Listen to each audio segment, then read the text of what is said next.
سخت زمین کے یہاں پر اوپر ڈیپینڈ کرتا ہے کہ اس کا مطلب زمین کیا ہے؟ کیسی موت اگر سے سخت پہلے اللہ کے زمین رسول کو ہے تکلیف تو لکھی وہاں اللہ لکڑی کرنی بنانا ہے، افضل ہے، مومنین اور اور اگر نیک اور اولیاء اور اللہ نرم کے رسول زمین کے ہے ہو، جیسا ہمارا ملک ہمارا بہار تو وہاں شکی قبر بنانا افضل اور بہتر وقت ہے۔ آسانی ہوتی ہے، اس سے پہلے اور دوسری روایت میں چلیے اور اور بیان اللہ کے کیا گیا ہے رسول کہ صلی اللہ اللہ کے علیہ رسول صلی اللہ علیہ وسلم کو شدت موت جب سے دفنایا کیوں گزارا گیا تھا تو اس سرخ کا جواب چادر میں نے حضرت قبر گنگوہی میں کے ڈالی حوالے گئی سے تھی۔ کسی اس بیان بات میں پر یہاں تمام بھول کے ائمہ اور موقع جمہور پر کا اسی طریقے اتفاق سے ہے کسی اور موقع کہ پر میں نے کفن بتایا۔ کے علاوہ اور کوئی چادر یہاں پر بھی قبر میں نہ بچھائی ایک جائے۔ قول تو یہ ہے رفع درجات کے لیے، اور اور دوسری رہی قول یہ بات ہے کہ اللہ کے امت رسول کی صلی اللہ علیہ وسلم ہاں، کی قبر میں نمونہ چادر دیکھ کا کر بچھایا جانا، لقد کان تو لکم فی اس رسول اللہ سلسلے میں اسوۃ ہمارے حسنہ۔ محدثین فرماتے ہیں کہ دیگر روایات کو پڑھنے سے اور ان کے مطالعے سے معلوم ہوتا ہے کہ اللہ کے رسول صلی اللہ علیہ وسلم کی قبر میں جب یہ چادر رکھی گئی تھی تو بعد میں صحابہ نے اس کو نکالنے کا حکم دیا تھا، لہذا اول مرحلے میں رکھی تو گئی لیکن نبی کریم صلی اللہ علیہ وسلم کی قبر کو بند کرنے سے پہلے اس چادر کو نکال دیا گیا تھا۔ لہذا اس حدیث کو مستدل بنا کر کے قبر میں بوقت دفن مختلف قسم کی چادریں جس میں ادعیہ یا قرآنی آیت یا اس طرح کی کوئی چیز لکھی ہوئی یا بالکل سادی چادر ہو، اس کی اجازت اور گنجائش نہیں رہے گی۔ چلیے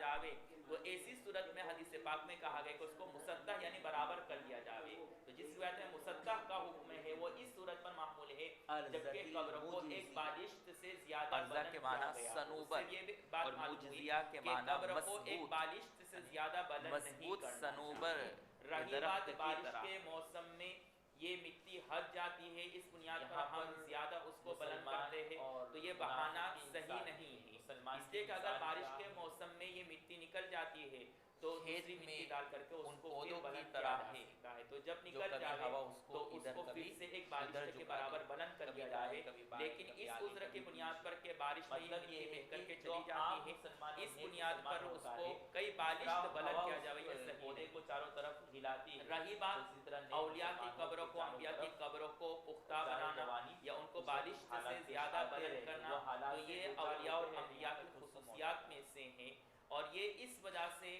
کیا جاتا ہے تاکہ ان کی یاد ہمیشہ رہے، اور انہوں نے جو اچھے امور اور اچھے کارنامے انجام دیے ہیں اس کو رہتی دنیا تک لوگ یاد کرے۔ اب وہ قبر ہی منہدم ہو جاوے اور نیست و نابود ہو جاوے تو لوگ ان کے کارنامے کو اور شخصیت کو بھول جائیں گے۔ اس وجہ سے جو مشہور اشخاص اور اولیاء اور انبیاء ہیں ان کی قبروں کو محفوظ کرنے کا اور ان کو پختہ بنانے کی اجازت دی ہے، ورنہ عام مومنین کی قبروں کو سادہ بنایا جائے اور ایک بالش کے اندر اس کو بلند کیا جائے، اس سے زیادہ بلند نہ کیا جائے، لیکن جب اب اس کی ضرورت نہیں ہوتی برابر فرق نہیں آنے دیا، بلکہ حضرت ابوبکر رضی اللہ تعالیٰ نے سب سے پہلا یہ کام کیا۔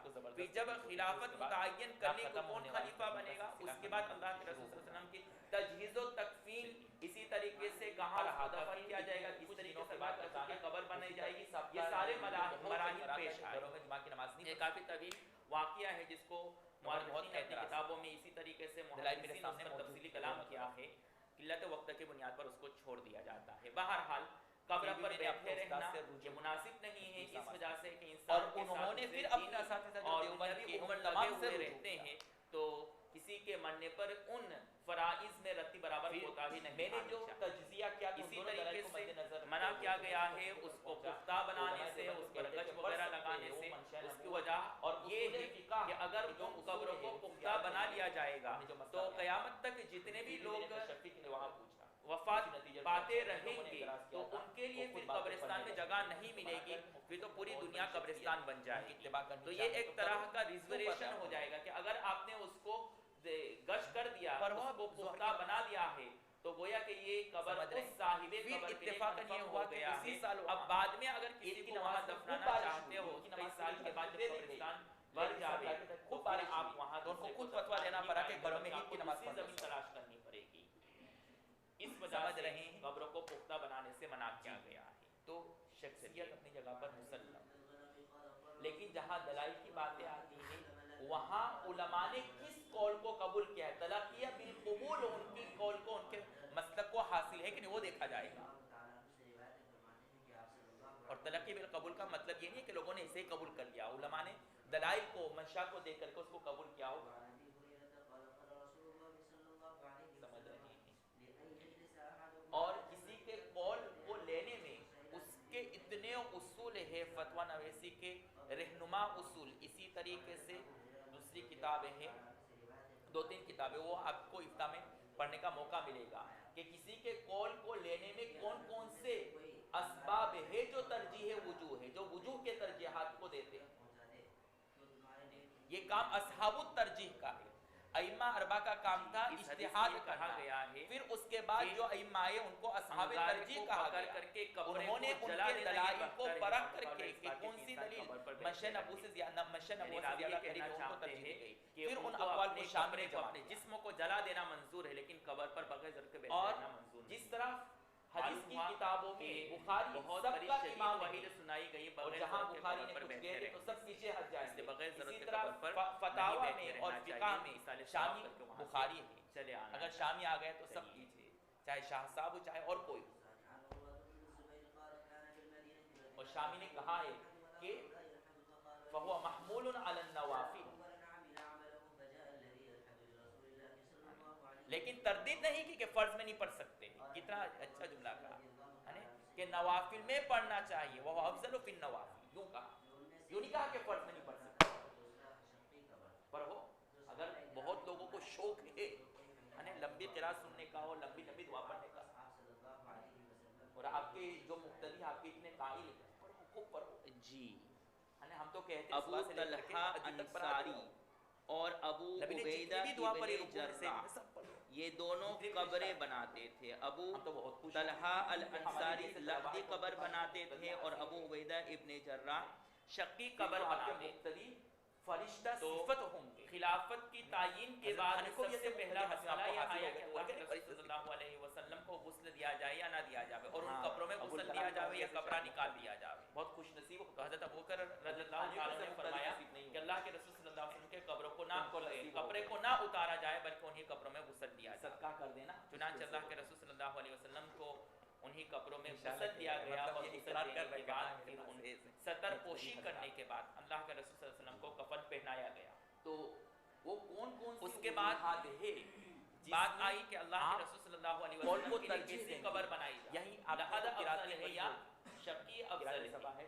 تو آگے کی روایت میں اللہ کے رسول صلی اللہ علیہ وسلم نے فرمایا کہ لحدی قبر قراءت بھی یہ ہم لوگوں کے لیے ہے, 7 یا 12 اور اس کے علاوہ کی قبر غیر کے لیے ہے. تو ہمارے لیے قبر لہدی اور اس کے علاوہ یعنی غیر کے لیے مخصوص قراءت کے علاوہ ہے. وہی اس کا مطلب کیا ہے, اس کا مطلب یہ ہے کہ انبیاء کی خصوصیات میں سے ایک خصوصیت یہ ہے کہ ان کی قبر لحدی بنائی جاتی. وہ کون سی آیت ہے؟ اور اس کے علاوہ غیر کے لیے, غیر سے مراد یہاں پر کفار نہیں بلکہ غیر انبیاء, غیر انبیاء کے لیے خصوصیت نہیں, یا تو ان کی شقی بنے یا لحدی بنائی جائے. لیکن نبی کی شان اور خصوصیت یہ ہے کہ قبر لحدی بنائی جائے. چنانچہ یعنی حضرت ابوبکر سے نہیں گئے تو بتانا بھول گئے, تو خضر نے اس کو فرمایا کہ موسیٰ علیہ السلام دو صحابہ ہیں جو قبر بنانے میں مشہور, کیوں نہیں بتایا؟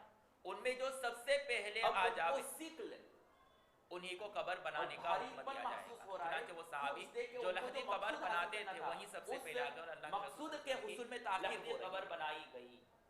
تو اب اس سکل کی غمازی کے لیے حفظ نے تمام ائمہ سے عہد کر کے قبر بنانے سے پہلے ایک حرکات یہاں پر ہوا تھا کہ اس کے اللہ کے رسول صلی اللہ علیہ وسلم کی قبر کہاں بنائی جائے. تو اس میں بھی صحابہ کی دو جماعت تھی. ایک جماعت کا یہ کہنا ہے کہ اللہ کے رسول صلی اللہ علیہ وسلم کی قبر کو جنت البقیع میں بنایا جائے یا قبرستان میں بنایا جائے.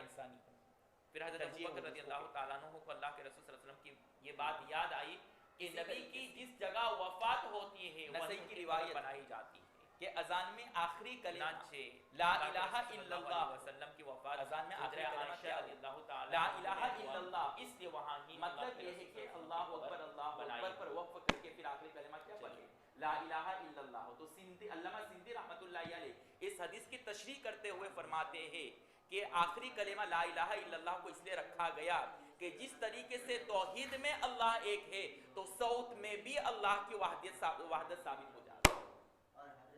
صوت بھی ایک اور ذات بھی ایک. یہ وقف کی حالت میں حاصل ہو. اس وجہ سے اللہ کے رسول نے کہا حدیث میں کہ آخری کلمہ لا الہ الا اللہ ہونا چاہیے. تو اس کو کہتے ہیں اسباب وجوہ ترجیح. مستقل مہارت. آدمی اپنی پوری زندگی نہ لگا لے پھر بھی نہیں کہہ سکتا کہ اس مقام پر پہنچ گئے. بہت محنت کرنی پڑتی ہے. آدمی رات رات بھر انسان کتابوں کا مطالعہ کرتا ہے تب جا کر کے اس مقام پر پہنچتا ہے. ہم نے خود اپنے استاد کو دیکھا مفتی اسامہ کو 15 سے 20 کتابیں ان کے ڈیسک پر آپ کو ملیں گی. ادھر بھی دیکھ رہی ادھر بھی دیکھ رہی ادھر بھی دیکھ رہی ادھر بھی دیکھ رہی. اب کبھی میں سوچتا تھا کہ آدمی پاگل نہیں ہو جائے. ایسے بات تجربہ کا سے معلوم ہوا کہ آدمی پھر کچھ حاصل کرتا کہ ایک قبر میں کئی میت کو رکھنا بوقت ضرورت جائز.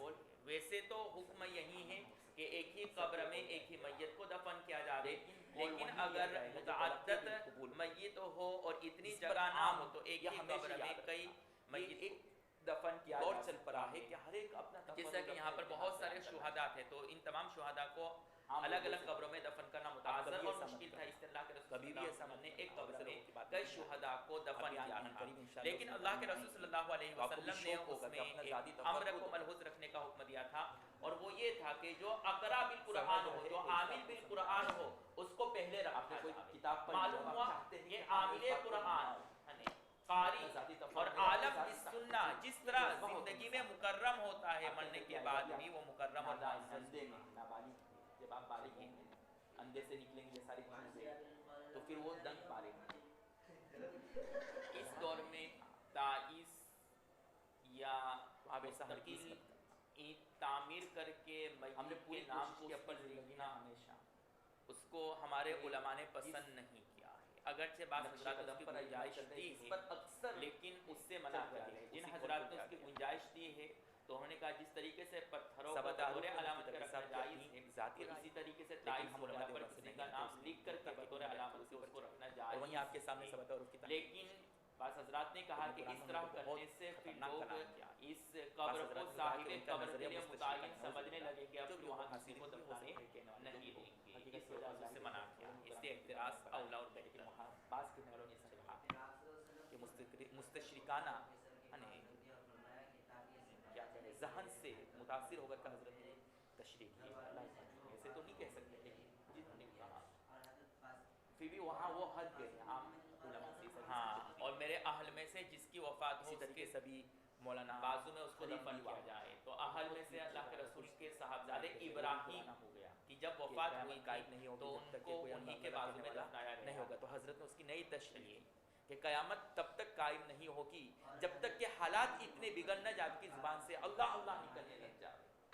تشریح کر رہا ہے دنیا میں اتنے فساد اتنے خرابی پیدا ہو جاوے کہ آپ کی زبان سے ان خرابیوں کو اور فتنوں کو دیکھ کر کے اللہ کا لفظ نکل جائے. یہ مطلب ہے. بلکہ عام شارحین نے اس کا ترجمہ کیا کہ قیامت تب تک قائم نہیں ہوگی جب تک کہ روئے زمین پر اللہ کے نوالا باقی نہیں رہے. ایک جذبہ ہوتا ہے, اب کبھی اپنے نفس کو اس پر غالب مت آنے. ہاں, اس میں سرخ کنکریاں تھیں. بہت خطرناک, بہت فتنے کا دور ہے اور بہت دلائل سے متاثر نہیں ہوتے. اپنے بڑوں سے رجوع کرنے, اپنے بڑوں سے رجوع کرنے. ہم کسی کی تربیت تنقیص نہیں کر رہے. میں نے کہا سبھی کے سب کو اپنے سروں پر بٹھاتے ہیں, لیکن چلیں گے اسی راستے پر جس پر ہمارے بڑے. کتاب الجنائز لا کر کے رو رہے ہیں. جنائز یہ جمع ہے واحد جنازۃ و جنازہ. انتقال ہوا اس کو بھی عذاب بکسر الجیم و بفتح الجیم. یہ ہے فصل ثالث کی پہلی روایت کا. پھر اس کے بعد جو دو روایتیں بیان کی گئی ہیں جنازہ بمعنی میت اور جنازہ حضرت ابن عمر اور حضرت عمر رضی اللہ تعالیٰ عنہ, اسی طرح ابو عبد الرحمن اس بات کے قائل طریقہ تھے زیادہ استعمال کہ کیا جاتا ہے, اگر البتہ اس کے برعکس بھی معنی مراد کیا جائے چلا چلا کر کے یعنی رویا جائے جنازہ سے تو اس کو تخت عذاب اور دیا جائے. جنازہ سے میت مراد لیا لیکن گیا. ماں عائشہ رضی اللہ عام معنی عنہا کیا فرماتی جنازہ ہیں میت کہ اور حضرت جنازہ حضرت عمر رضی اللہ تعالیٰ عنہ کو اللہ کے رسول کی اس حدیث کو سمجھنے میں خطا اور غلطی ہو گئی.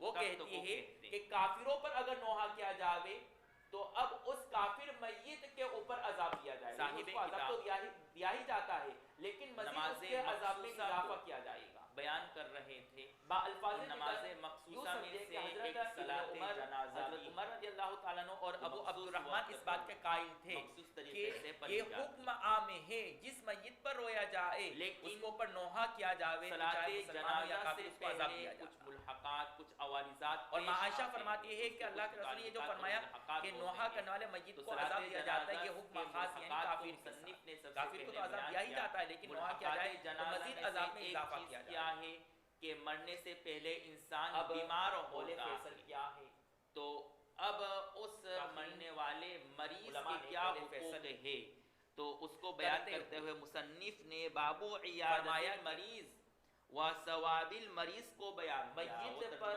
جو نوحہ کیا جاتا میت کے اوپر جو رویا جاتا وہ مریض جب اپنے مرض کو برداشت نہیں کر پاتا یہ ہے کہ میت نے مرنے سے پہلے باقاعدہ یہ وصیت موت کی کی میرا تمنا کرتا ہے چلا اس چلا کے کر بعد کے رونا مصنف نوحہ نے کرنا باب التمنی بالموت دوسری صورت یہ ہے کہ ترجمۃ میت الباب کو علم ہے کہ ہمارے موت کی تمنا بیماری کی وجہ سے لوگ مسائل کی نوحہ وجہ کرتے سے چلا کر کے روتے ہیں کرنے کا شرعی حکم کیا اور وہ خاموش رہا اس نے منع کہ نہیں جب کیا انسان حالانکہ اس کی ذمہ داری تھی کہ مرنے سے پہلے دنیا سے رخصت ہو جاتا ہے ان کو وصیت کرتا حکم دیتا کہ میرے مرنے کے بعد نوحہ نہ کرے رخصت ہونے والے پر آنسو بہاتے اور بغیر وصیت کیے ہوئے لوگوں کو یہ بات بتائے بغیر اس کا انتقال چلا کر کے تو رونا اس طرح کے شرعاً اس اس کا کا عذاب حکم دیا کیا ہے جاتا تو اس کے لیے مصنف اگر اس نے کے گھر والوں کو باب قائم کیا ہے باب البکائی علی المیت کہ اس کے گھر میں اس طرح کی عادت نہ ہو نوحہ کرنے روایات کو جمع کیا کہ میت اور کے وہ بھی رونے پر نوحہ آہوزاری اس اور کے اوپر کیا جو اس پر راضی نہیں ہے یعنی وہ چاہتا بھی نہیں کہ اس کے اوپر نوحہ کیا جاوے تو اب ایسی صورت میں اگر اس کے گھر والے یا اس کے رونے گھر دھونے سے فارغ ہو جاتے ہیں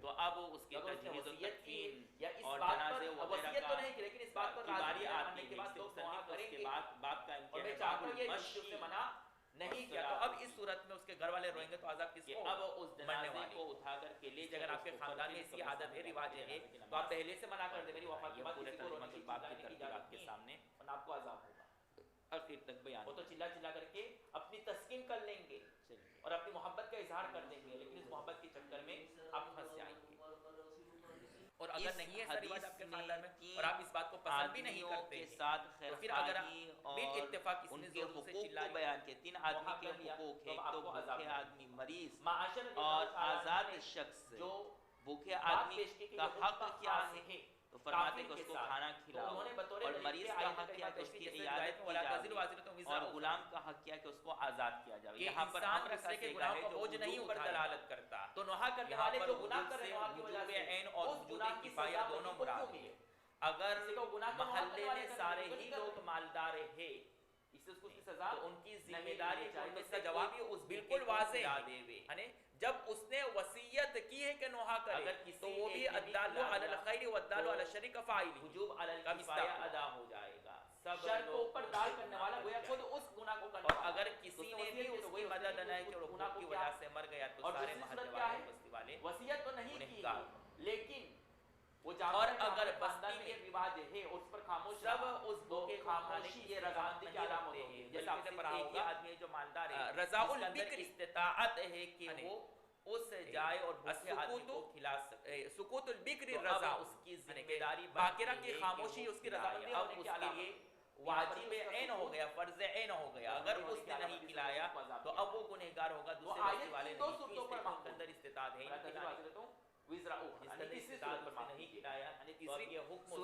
تیسری صورت کیا ہے کہ نہ اس کی وصیت کی ہو نہ اس کے خاندان میں یہ رواج ہو نہ ہی اس پر راضی ہو صاحب اب دوسرے لوگ روئیں گے تو اس رونے کا گناہ فرمایا المزدر والمسکین والفقیر یہ پورا خلاصہ جائز سے مراد باپ کا لیکن عمر کے پاس یہ بات پہنچی کہ حضرت عائشہ یہ دلیل پیش کرتی لیکن کیا روایت میں فسق کا تھا وہ خاموش جس کو ایسی ضرورت آ پڑے تو کیا مطلب ابن عمر حضرت عائشہ کی رائے سے متفق کرنے کے لیے وہ مجبور ہو جائے اور مر اس بات سے معین مددگار اور سہارا نہ متفق تھے لیکن اختلاف کوئی بھی ضرورت نہیں کہ بے سہارا ہو معین مددگار نہیں ہے اس کا کوئی دنیا میں اور اس کو اس چیز کی سخت ضرورت ہے تو اس کی بھی مدد کی جائے سردی کے موسم میں کوئی بے سہارا ہے یعنی اس کے پاس چادر لحاف نہیں ہے آپ اس کو چادر پہنا مستر ہے وہ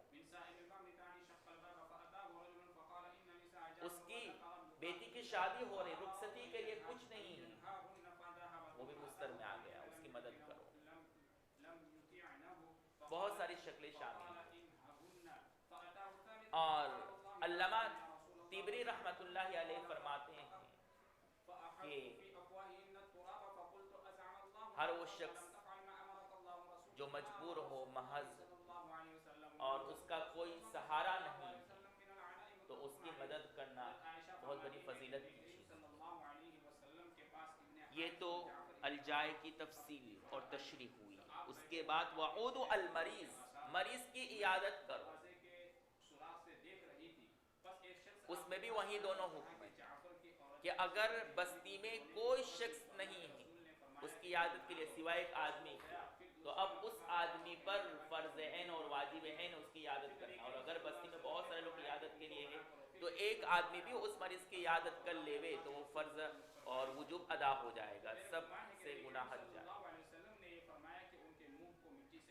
مریض کے متعدد آداب ہیں جس کو حضرت تھانوی رحمۃ اللہ علیہ نے اپنی مشہور کتاب آداب المعاشرت میں لکھا ہے، اس کا ضرور مطالعہ کرنا چاہیے۔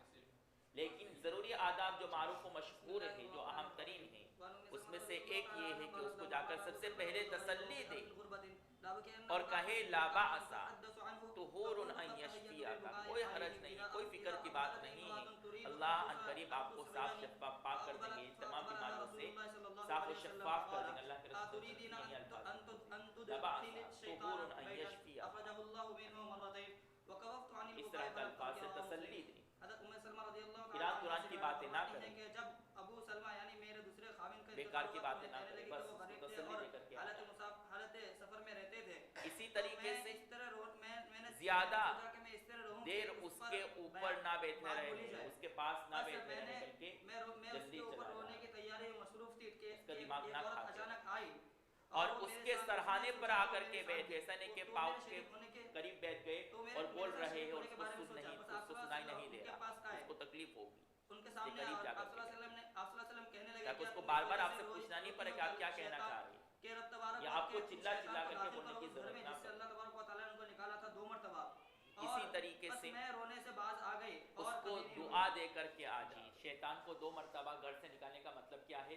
جب انہوں نے اسلام قبول کیا تھا ضروری اللہ نے شیطان اللہ تعالیٰ نے جب آپ کے بھرے ہوئے اور جب ایمان کی حالت میں ان کا انتقال ہوا تو اس وقت بھی شیطان آج پھول کا گلدستہ لے جانے کا رواج بن واپس لانا چاہتے ہیں، اس سے کچھ فائدہ نہیں ہوگا، نہ دین کا نہ دنیا کا، یہ جاہلوں کا رواج ہے۔ رضی اللہ تعالی عنہ قال أغمي على عبد الله بن رواحة رضي الله تعالى عنه فجعلت أخته عمرة تبكي، اور سب سے بہتر چیز یہ ہے کہ کھانے پینے کی چیزیں لے جانے کے بجائے آپ اس کو پیسے دے دیں لفافے اور اپنے حساب سے اس پر خرچ کریں۔ لیکن ہم سمجھتے ہیں کہ 100-200 روپے میں کیا ہوگا، گستاخی ہو، اس سے کچھ خرید کر کے لے جاتے، یہ سوچے سمجھے بغیر کہ اس کو کی ضرورت ہے کہ مٹھائی کا ڈبہ لے گیا، اس کو کیا ضرورت ہے مٹھائی کی، ہماری کیا عادت، عبداللہ ابن رواحہ بیہوش ہو گئے، کیک لے کر کے چلے گئی، اس کیا کی ضرورت بہن ہے عمرہ روتے ہوئے کہنے لگی کہ اے مکھیاں پہاڑ کھانی ہے وہاں افسوس ہے، سے، اور اس طرح کہنے لگے اور ان کی خوبیاں شمار کرنے لگے۔ اس سے بہتر یہ ہے کہ آپ کو کہنے لگے کہ ہم نے اپنے تم نے جو چیز کہا تو پھر مجھ سے کہو، تم نے جس طرح سے کہا، اور ایک دوسری روایت میں ہے کہ مٹھائی کے جب ڈبے لے کر کے تو ان پر انہوں نے نہیں رویا، انہوں نے پھر ہماری اچھی اصلاح کی تھی اپنے انداز میں پیارا محبت میں۔ چلیے ونبی موسیٰ رضی یہ برو کی صحبت میں اللہ تعالیٰ عنہ قال سمعت رسول اللہ صلی اللہ علیہ وسلم یقول ما من میت یموت کتاب فیقول پڑھنے سے باقی شاہ صاحب کے قول بتلانے سے مسئلہ حل نہیں ہوتا ہے۔ واجب لا وسیدہ ونحو ذلك الا وکل اللہ به آپ ملکین۔ نے پڑھا ہوگا ندبہ، ابھی اس پر کلام نہیں کرنا ہے اس سے کہ وقت نہیں، اس کا بھی جواب ہے تو وہ اسی کے قابل سے ہے۔ واجب لا اللہ سیدہ اشارہ ورجلہ مثال آپ نے پڑھی ہوگی، ہائے افسوس اس انسان پر، وفک العانی اور غلام کو آزاد کرنا۔ غلام کو آزاد کرنے کا مقصد کیا ہے؟ اس کو آرام اور راحت پہنچانا، سہارا دینا، اس کی زندگی کو سنوارنا۔ تو مفتی شفیع صاحب رحمۃ اللہ علیہ اس آیت کی تفسیر میں جہاں فقو رقبۃ لکھا غلام کو آزاد کرنا، اس آیت کی تفسیر کرتا ہوں مفتی شفیع صاحب رحمۃ اللہ علیہ فرماتے ہیں کہ اب غلاموں کا زمانہ نہیں رہا، آزاد کرنے کا رواج نہیں رہا، لیکن غلام کے آزاد کرنے کی اصل علت اور وجہ کیا تھی؟ اس کی زندگی کو سنوارنا۔ دونوں علت کہ جب انسان کا حکم ابھی بھی باقی ہے، وہ کیا ہے؟ بے سہارا کو سہارا دے کر جو صفت بہار تھی، یعنی واجب لا کا مطلب ہائے افسوس انسان پر، لیکن اب معاملہ برعکس ہو گیا، یعنی بہت سخی تھے، مضبوط تھے، ہم اے ہائے ہمارے سردار، اس طرح کے الفاظ گرتے ہوئے اس کو طرح کا سہارا سہارا دینا دینا تو تو بہت بہت دور دور کی کی بات، بات، کے سینے پر مار جو خود کھڑا ہے اس کو گرانے گرانے کی کوشش کرتے ہیں۔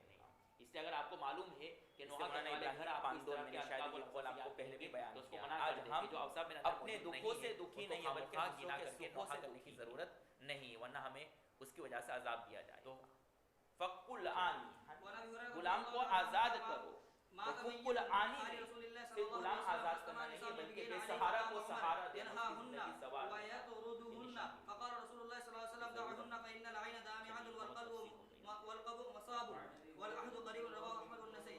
حضرت ابو ہریرہ رضی اللہ تعالی عنہ سے روایت فرماتے ہیں کہ رسول اور حدیث کے قریب کہ بتلایا آل رسول میں سے ایک انتقال ہو گیا تو عورتیں ان شاہ کے صاحب پاس جمع ہو کر ان کو ہمارے رونے لگے۔ سرتاج حضرت عمر ان کے سامنے کھڑے ہوئے اور ان کو اس سے منع کیا اور لیکن اس بات میں ان بھی کو دو رائے نہیں مار مار کر بھگانے لگے کہ حضرت تو کے آپ بہت سارے صلی اللہ علیہ وسلم نے فرمایا کہ اے عمر ان کو چھوڑ دے، اس بہت لیے سارے کہ آنکھیں بہنے تفضیلات والی ہیں اور دل اور مصیبت ان زدہ کے ہے اوپر اعتراض اور بھی مرنے کیا کے جائے۔ وقت قریب ہے، رواه احمد الترمذی۔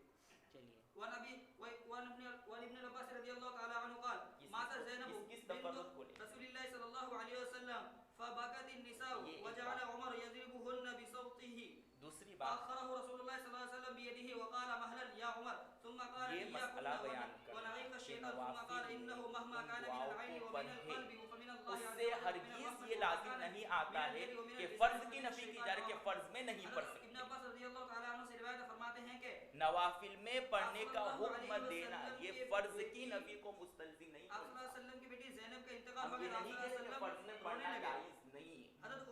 حضرت عمر نے ان کو کوڑے مارے۔ جب یہ اللہ مسئلہ کے میرے رسول سامنے رونے آیا لگے، کہ ان کو اتفاقاً ماننے لگے، نعوذ کل باللہ۔ ہی وتر کی نماز میں نے ان دعاؤں کو پڑھا۔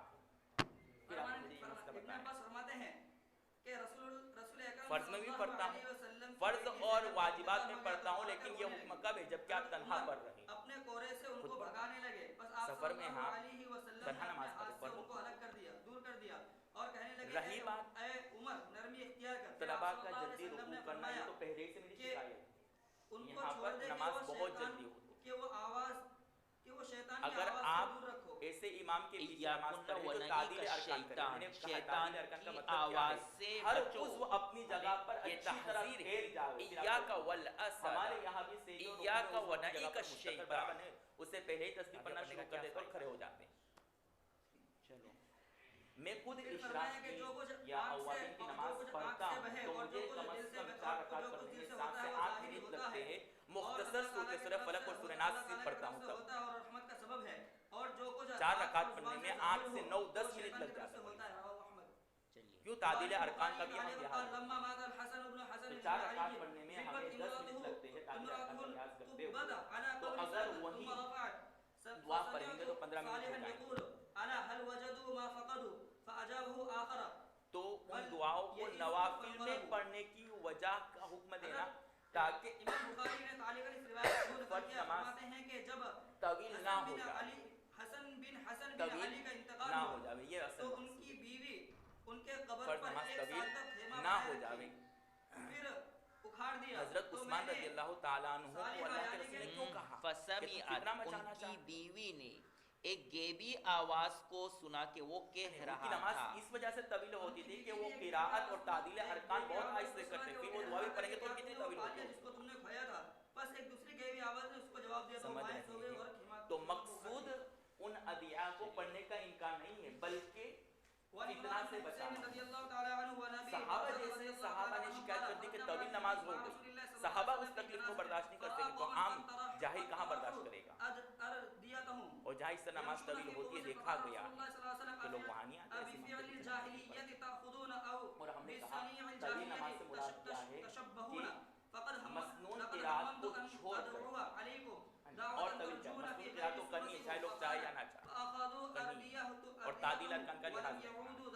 اور تسبیح میں یہ بھی بتایا گیا کہ ادنا مقدار 3 ہے اور متوسط مقدار 5 ہے اور اعلیٰ مقدار 7 ہے، اور کامل کی کوئی انتہا نہیں، کامل کی کوئی انتہا نہیں۔ تو وہاں یہ بھی بتایا گیا کہ مقتدی کے لحاظ میں ادنا مقدار کو بھی استعمال کیا گیا 5 مرتبہ یا 7 مرتبہ۔ ہمیں سے کون پڑھتا ہے 5 مرتبہ جاہلیت کے کام کے مشابہ کر رہے ہو؟